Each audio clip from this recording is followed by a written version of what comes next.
নমস্কার। পশ্চিমবঙ্গ সরকারের department of পঞ্চায়েতস and rural ডেভেলপমেন্টের উদ্যোগে নির্মিত ডাব্লিউবি রুরাল স্যানিটাইজেশন .in পোর্টালে আপনাদের স্বাগত। আজকে আমরা দেখাবো এই পোর্টালের মাধ্যমে কিভাবে পিডাব্লিউএম এবং এসডাব্লিউএম সার্ভে করা যাবে। আমি প্রথমে দেখাচ্ছি এসডাব্লিউএম সার্ভে। এটার জন্য আমরা গ্রাম পঞ্চায়েতের যে লগ ইন আছে সেই লগ ইন দিয়ে পোর্টালে প্রবেশ করলাম। এবার ফাংশনালিটি মেনুতে ক্লিক করব, সেখানে এসডাব্লিউএম ইউনিট এবং আপডেট সুপারভাইজার এই মেনুতে ক্লিক করলাম। ক্লিক করতে এখানে লিস্ট অফ এসডাব্লিউএম ইউনিট চলে আসবে। তার ডান দিকে রয়েছে পার্পেল এডিট রেকর্ড বাটনটা ক্লিক করলাম।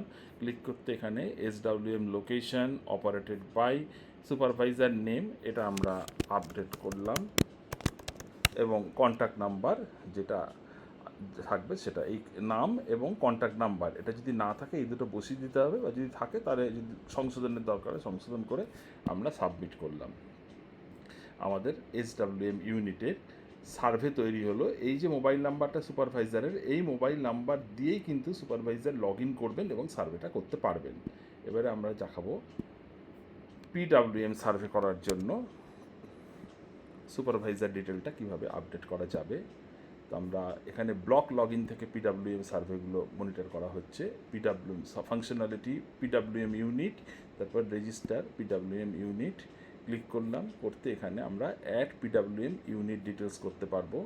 এখানে ব্লকগুলো সংশ্লিষ্ট সিলেক্ট করে নিলাম। তারপরে কনস্ট্রাক্টেড বা আন্ডার কনস্ট্রাকশন অপশান সিলেক্ট করব। অপারেটেড বাই জিপি, এসএইচজি বা আদার যে অপশানটা থাকবে সিলেক্ট করব। সুপারভাইজারের নাম দেবো, কন্ট্যাক্ট নাম্বার দেবো এবং ওয়ার্কিং স্ট্যাটাস দেবো, যেটা সিলেক্ট করে নেবো ড্রপডাউন থেকে। এই কন্ট্যাক্ট নাম্বারটা দিয়ে কিন্তু সুপারভাইজার লগ ইন করতে পারবেন এবং সার্ভের কাজটি সম্পন্ন করতে পারবেন।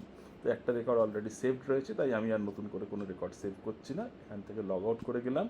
এবার আমরা দেখাবো যে সুপারভাইজারের লগ ইনটা। সুপারভাইজার কীভাবে আসছেন, WB rural sanitisation .in/s log in, এটা হচ্ছে ওনার অপশান।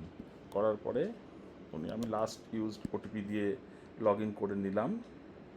লগ ইন করার পরে দেখা যাচ্ছে এই সুপারভাইজারের অ্যাকাউন্টে যে সার্ভেগুলো আসছে তার মধ্যে একটা রয়েছে, নতুন তৈরি হলো, আগে দুটো ছিল।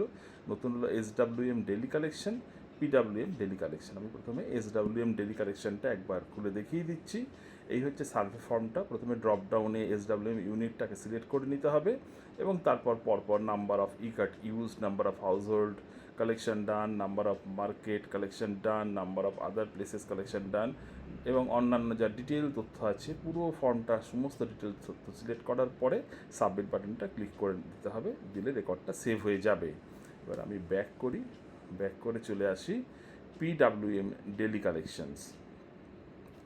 এখানেও অনুরূপভাবে আমরা পিডাব্লিউএম ইউনিটের সংখ্যাটাকে সিলেক্ট করে নিলাম এবং তারপরে এই ফর্মের যা বাকি যা ফিল্ডগুলো আছে, যেমন total LDP, West received in KGs, total PET West received in KGs ইত্যাদি, যা পুরো ফর্মটাকে সুন্দরভাবে ফিল আপ করলাম, করে সাবমিট বাটন ক্লিক করলে ফর্মটা সেভ হয়ে যাবে।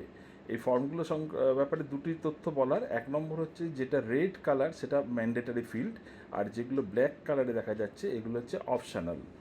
এক নম্বর এইটা, এবং দুই নম্বর হচ্ছে ল্যাটিটিউড এবং লঙ্গিটিউডটা এটা অটোমেটিক্যালি ব্রাউজার থেকে ডিটেক্ট করবে। তো যদি ব্রাউজারের এরকম পারমিশন চায়, সেই পারমিশনটা কিন্তু ল্যাটলংয়ের জিও লোকেশনের দিতে হবে, ব্রাউজারকে দিতে হবে, অ্যাকসেপ্ট করতে হবে। সেটা দিলে ল্যাটলং অটোমেটিক্যালি ডিটেক্টেড হবে এবং সাবমিট বাটনটা ক্লিক করলে তখন এবল হবে যখন ল্যাটলং ডেটাটা আসবে। ল্যাটলং ডেটা যদি ডিটেক্ট না করতে পারে তাহলে কিন্তু সাবমিট বাটনটা এনাবেলড হবে না। তো কোনো জায়গায় নেটওয়ার্ক যদি স্লো থাকে তাহলে সাবমিট বাটনটা আসতে একটু সময় লাগতে পারে। তো একটু ওয়েট করে যাবেন বা একটু এদিক ওদিক নড়াচড়া করলেই দেখবেন যে এটা ল্যাটলংটাও ঠিকঠাকভাবে নিচ্ছে এবং সাবমিট বাটনটা ভিজিবল হয়েছে, তখন আপনার ডেটাটাকে সেভ করতে পারবেন। করে আমরা ব্যাক বাটন ক্লিক করে আবার পিছিয়ে চলে এলাম। এই দুটো সার্ভে আমাদের এটুকুই কাজ ছিল দেখানোর। আশা করি এই পোর্টালটা ব্যবহার করতে আপনাদের কোনো অসুবিধা হবে না। আপনাদের সকলের সহযোগিতা একান্ত কাম্য। ধন্যবাদ, নমস্কার।